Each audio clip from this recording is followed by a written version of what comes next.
Hello, and welcome to HSJI News. I'm Andrew Walker. And I'm Kaylee Connors. Thanks for joining us today. Every school has its own safety precautions. As students begin the new school year at Indiana University, many are hoping for a safe school year. HSJI reporter Naomi Golmer looked at just how safe students are on Bloomington's campus. Hundreds of students at Indiana University walk around campus to go to class, meet up with friends, or get in some exercise. This is a part of their daily routine, so it's something they're used to. But how safe do the students really feel? I would probably say pretty safe, and now with the blue emergency buttons. At night, there's kind of some sketchy people. Most of the time, pretty safe with like dorms and everything, how to get in, people, you have to have your ID and everything. Even though the opinions about safety differ from student to student, some commented about how they don't feel as comfortable walking around at night because of the rumors they have heard. Walking at night, I don't really feel safe because I heard that certain people wear a white hood and they walk around campus and usually they're under the influence sometimes, and I heard that they actually come out and attack certain African Americans. In order to stay safe, the students recommended to always use the buddy system when walking around campus, especially in the dark, and to use the new blue emergency stations if you ever feel like you're in danger. According to Cara Simmons, the blue emergency lights have been a new addition to Indiana University to help keep it safe. If you think you're in danger or something and you see it, you can just press it, and they said in 3 minutes or something, police will be there to help you out. So just in case you think something's suspicious. All college campuses have their pros, cons, comforts, and dangers. Indiana University is one of the many that is improving their security in order to keep the students safe. With photographer Kaylee Connors, I'm Naomi Golmer reporting for SHJI News. Indiana University's archives are currently presenting a new exhibit displaying a former graduate's photography. Here's HSJI reporter Sydney Goggins with the story. Whether reviewing family history, culture, campus history, or the remnants of a historical event, archives reflect and present the significance of the past. At Indiana University's Herman B. Wells Library, the archive is located on the fourth floor where anyone can visit. I don't know if you'd really think about it, but everybody at one point or another has wondered, I wonder, when this policy started, or I wonder when that building was created, and things like that. So we're always here as a resource. Indiana University's archives present exhibits almost every couple of weeks. This particular week is framed on Indiana University's graduate, C. David Rep, and it shows his well-known photographs of ordinary events. Brad Cook, the curator of photographs, has been trying to get Rep's work in the archive for many years, and eventually he got the opportunity to display the photographs. Cook wanted to showcase a representative example of C. David Rep's life works. His work appeared in Time and the Washington Post and the New York Times and Sports Illustrated, and many companies in Indiana hired him to shoot photographs for their annual reports. David C. Rep's photography of ordinary moments has captured attention from many. With photographer Kaylin Mathis, I'm Sydney Goggins reporting for HSJI News. Indiana University is filled with activity during the summer months. HSJI reporter James Derryberry took a look at one of the programs taking place on the campus during the summer, freshman orientation. Every year, new students at IU and across the nation take part in freshman orientations. These orientations take upcoming freshmen around the university, and in IU's case, even teach about the rich and interesting history. Freshman orientation is often regarded as vital to a student's early success at any college. IU's freshman orientation is filled to the brim with students ready to start their college career, being led around their home for the next 4 years. After looking at freshman orientation from the outside, we decided to talk to one of the incoming freshmen at IU, Rachel Channel. Here's what she thought about freshman orientation. It's really given me a sense of what campus is like and how to get places, and it just gives me a feel for what Indiana University is going to do for me. It seems Rachel's opinion is common among many of the future IU students, apparent from the enthusiasm present in the crowds of students and parents. Freshman orientation offers students and parents a glimpse of the school that will be playing a defining role in the whole family's life for the next 4 years. With photographer Andrew Walker, I'm James Derryberry reporting for HSJI News. Indiana University has a variety of museums on campus, but this summer, this one in particular stands out because of its longevity and impact. Here's Kaylee Connors with the story. This summer marks the 75th anniversary of the Sidney and Lois Eskenazi Art Museum, located on the Indiana University Bloomington campus. The Eskenazi has been a part of campus life since 1941 and has impacted students who roam the university. According to Kira Bushman, the Sidney and Lois Eskenazi Museum is a nice place for students to study, learn, and relax. I think having this museum on campus makes it really easy, especially for art history students, which I'm an art student, so we take a lot of art history classes. It makes it easy for us to see what we're learning about in person.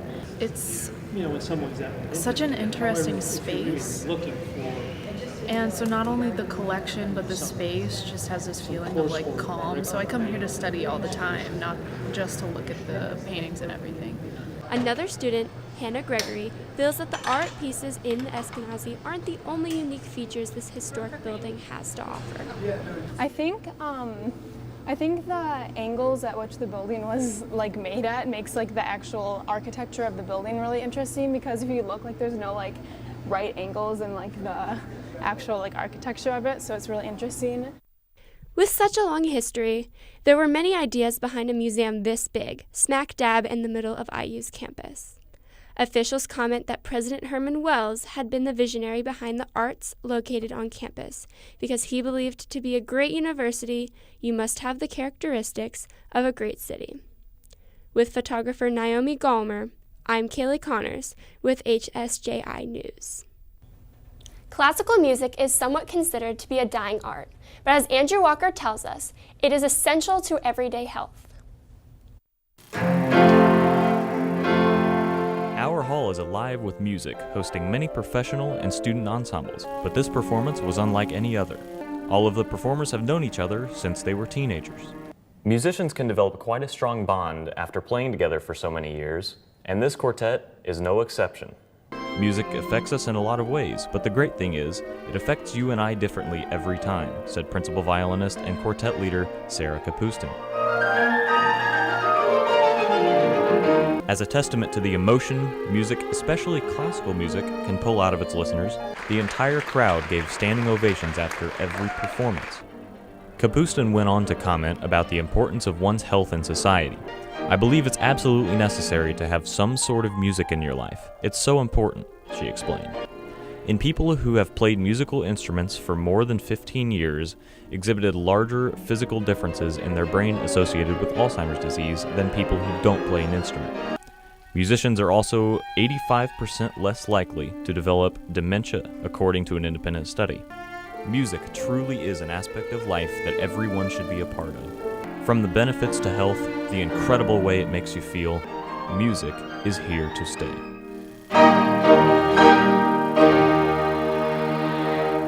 With photographer James Derryberry, I'm Andrew Walker reporting for HSJI News.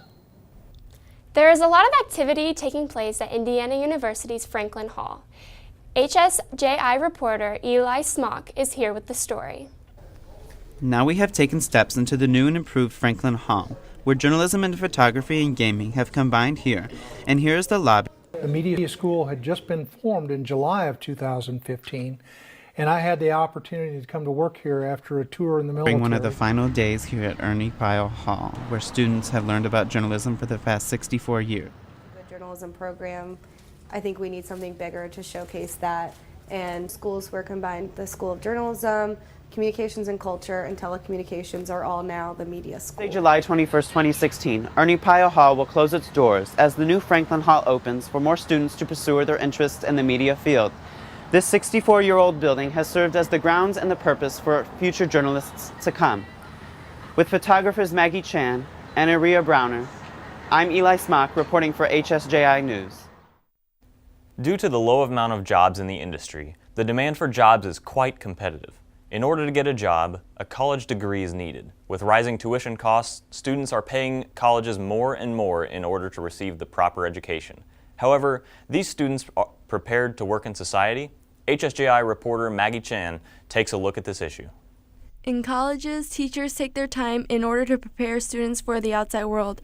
In these classes, they study their major hoping to become successful in the future. Even in the summer, these students spend their time in the hot weather to study. However, are students in the university ready to get a job outside? Do you think this school has prepared you enough to enter society so far? Absolutely. I've learned more about just being a decent person here. If you can answer this within a Microsoft interview, you'll get a job. Why are manhole covers round? Because the manholes are round. I don't know. Their covers are round because the holes are round. What? With unlimited resources, students are trying their best in order to get a good career in the future. Even if some students are not prodigies, anyone can further expand their knowledge with books and other resources. With the school year approaching fast, IU students are taking notice and appearance their beautiful campus. Here's Anna Gustine with the story. Indiana University is ranked 5th on BuzzFeed for prettiest campus, and many of the students are taking advantage of it. IU student Brad Livingston feels the campus landscape benefits his learning. Especially when you're at dorms too. My freshman year, we would get my floor, we'd go outside and study all together. It's just a great, it's a good opportunity to get together with people and study if you can go outside, and it's nice. Studies have shown that students tend to learn better and faster in a pleasing environment. The beauty of IU's campus inspires students like Jacob Gilly and keeps them centered. You know, it's real, and this sort of greenery promotes a peaceful, more calm state of mind. Undergraduate and future IU graduate student Grace Bauer has her personal favorite spot. The creek flows through it, and it's just a really pleasant place to be. You can walk through there. As I mentioned earlier with the creek noise, I love that. As we all know, beauty is in the eye of the beholder, and these students believe Indiana is one of the best. With photographer Kaylee Connors, I'm Anna Gustine for HSJI News.